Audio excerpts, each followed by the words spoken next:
নমস্কার, রায়বাড়ি রান্নার চ্যানেলে সকলকে স্বাগত। দেখুন আমাদের গরম কিন্তু আস্তে আস্তে পড়ছে। এখন তিতো খেতে সবারই ভালো লাগবে। উচ্ছে দিয়ে আমরা নানা রকম বানাই। আজকে আমরা চলুন করলা দিয়ে বা উচ্ছে যাই বা বলি সেটা দিয়ে চানা ডাল দিয়ে একটা নতুন রেসিপি বানাচ্ছি। এখানে আমি 200 করলা নিয়েছি। প্রথমে অল্প একটু নুন আর হলুদ দিয়ে এভাবে ম্যারিনেট করে রেখেছিলাম। দেখুন তলায় আমাদের জল এসে গেছে। এভাবে অন্তত আধা ঘন্টা রেখে দেবেন, না পারলে 15 মিনিট, তাহলে উচ্ছের তিতো ভাবটা একটু কমে যাবে আমাদের। আর এখানে চানা ডাল নিয়ে এখানে বলি, চানা ডালটাকে আমি অন্তত 1 ঘন্টা ভিজিয়ে রেখেছিলাম। তারপরে 4-5টা সিটি দিয়ে এভাবে সেদ্ধ করে নিয়েছি। অবশ্যই কিন্তু চানা ডাল সেদ্ধ করার আগে ভিজিয়ে নেবেন, তাহলে এরকম গোটা গোটা হবে, তবেই রেসিপিটা আমাদের ঠিকঠাক হবে। চলুন তাহলে এবারে গ্যাসে যাই, আজকে রেসিপিটা বসাই। এখানে দেখুন আগে আমি একটু তেল গরম করতে বসিয়েছিলাম। এখানে বেশি তেলের আমাদের দরকার হবে না। উচ্ছেটা আমরা ভেজে নেব। একটু এভাবে চেপে নেবেন, তাহলে আমরা যে নুন মাখিয়ে রেখেছিলাম জলটা চলে যাবে। এভাবে চেপে নিতে হবে। তিতো জলটা দেখুন কেমন বেরিয়ে গেছে। ফুল ফ্লেমে আমরা উচ্ছেটাকে ভাজবো। শুধু মাঝে মাঝে নেড়ে যাব। যখন ভাজা ভাজা হয়ে যাবে তখনই আমরা রেসিপিটা শুরু করতে পারবো। এভাবে দেখুন আমার ভাজাটা হয়ে গেল। এটুকু কিন্তু আমাদের ভাজতে হবে, কাঁচা কাঁচা দেখতে যেন হয় না, সেটা একটু খেয়াল রাখবেন। ফ্লেম কিন্তু হাই করে রাখবেন, তাহলে উচ্ছেটা আমাদের এত তিতো হবে না। এবারে আমরা নতুন কড়াইয়ে রেসিপিটা বসাচ্ছি। আজকে রেসিপিটা আমরা সাদা তেলে করব। প্রথমেই তেলটা দিয়ে দিচ্ছি। তেল কিন্তু আমাদের খুব বেশি একটা লাগবে না। তেলটা গরম হয়ে যাক। 2টো শুকনো লঙ্কা প্রথমে দিয়ে দিচ্ছি গোটায়। এবারে সর্ষে ফোড়ন দিই। যেহেতু উচ্ছে আছে, করলা আছে, সেজন্যই সর্ষেটা ফোড়নে যাচ্ছে। এবারে চানা ডালের জন্য আমরা জিরে দেব। এই 2টো ফোড়ন দিতে পারলেই আমাদের সবজিটাতে হবে, আর কিছু লাগবে না।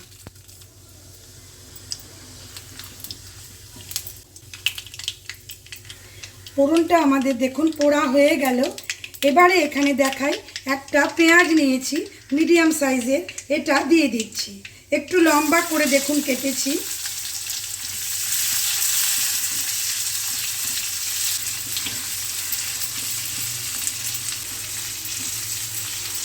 এবারে টমেটো দিচ্ছি, 8খানা টমেটো, বড় টমেটো।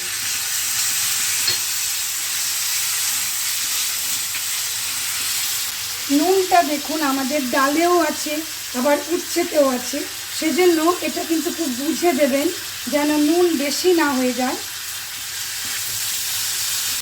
অল্প একটু হলুদ দিচ্ছি, খুব সামান্য। লঙ্কা গুঁড়ো খুব সামান্যই দিচ্ছি, শুধু একটু কালার আনবে সেজন্য। এবারে একটু ছেড়ে দিই। পেঁয়াজ টমেটোটা আমাদের একটু নরম হয়ে যাক। ফ্লেমটা মিডিয়াম টু হাইতে নিয়ে ছেড়ে দিলাম। ফ্লেমটা তো আমাদের একটু কমানোই আছে। দেখুন আমাদের এটা প্রায় ভাজা ভাজা হলো। এতটুকু ভাজা ভাজা কিন্তু করতে হবে। এবারে উচ্ছে ভাজাটা দিয়ে দিচ্ছি, ভালো করে নেড়ে দিই।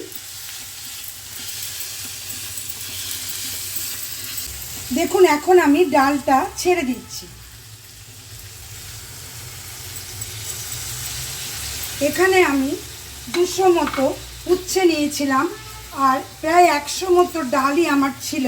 ওটাকে প্রথমে ভিজিয়ে রেখে তারপরে সেদ্ধ করেছি। গোটা সেদ্ধ কিন্তু তাহলে এভাবে হবে।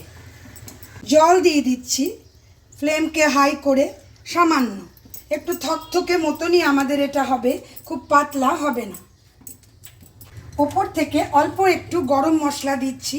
চানা ডাল যখন যেভাবে বানান অবশ্যই গরম মশলা একটু দেবেন, খুব ভালো লাগে, চাই ভেজ হোক আর চাই নন ভেজ হোক। খুব সামান্য দেখুন। ফ্লেম হাই করে ছেড়ে দিই, ভালো করে ফুটে উঠুক, তাহলে রেসিপিটা আমাদের তৈরি হয়ে যাবে। দেখুন জলটা একটু আমাদের কমে গেল, বেশ মাখা মাখা হলো। রেসিপিটা আমাদের প্রায় তৈরি। এবারে আমি একটু ওপর থেকে আমচুর গুঁড়ো দিচ্ছি, টেস্টটাকে আরও বাড়িয়ে দেবে।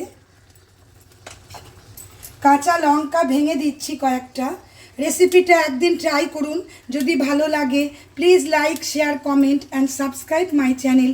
সাবস্ক্রাইব করে পাশে থাকা বেল আইকন অবশ্যই প্রেস করুন নতুন নতুন রান্নার নোটিফিকেশনের জন্য। গরম গরম ভাত বানিয়ে নিন, রুটি পরোটার সাথেও কিন্তু খুব যাবে, কারণ যেহেতু আমরা উচ্ছেটা আগে থেকে একটু নুন হলুদ মাখিয়ে জলটা ফেলে দিলাম, সেই জন্য অত তিতকু ভাব আমাদের হবে না। গ্যাসটা বন্ধ করে দিচ্ছি, ওপর থেকে ধনে পাতা দিয়ে দিচ্ছি অল্প একটু। ধনে পাতাটা কিন্তু অবশ্যই দিতে হবে। যেগুলো বললাম সব জিনিসগুলোই একটু একটু দিতে চেষ্টা করবেন, তাহলে এটা এরকম দেখতেও হবে, আবার স্বাদ যে কতটা হবে সেটা রান্না করে খেলেই বুঝতে পারবেন। চানা ডাল দিয়ে উচ্ছে রেসিপি দেখুন আমার রেডি হয়ে গেল। একদিন ট্রাই করুন, গরম ভাতের সাথে পরিবেশন করুন। সকলে ভালো থাকুন, সুস্থ থাকুন। আজ আমি এই পর্যন্তই। ধন্যবাদ।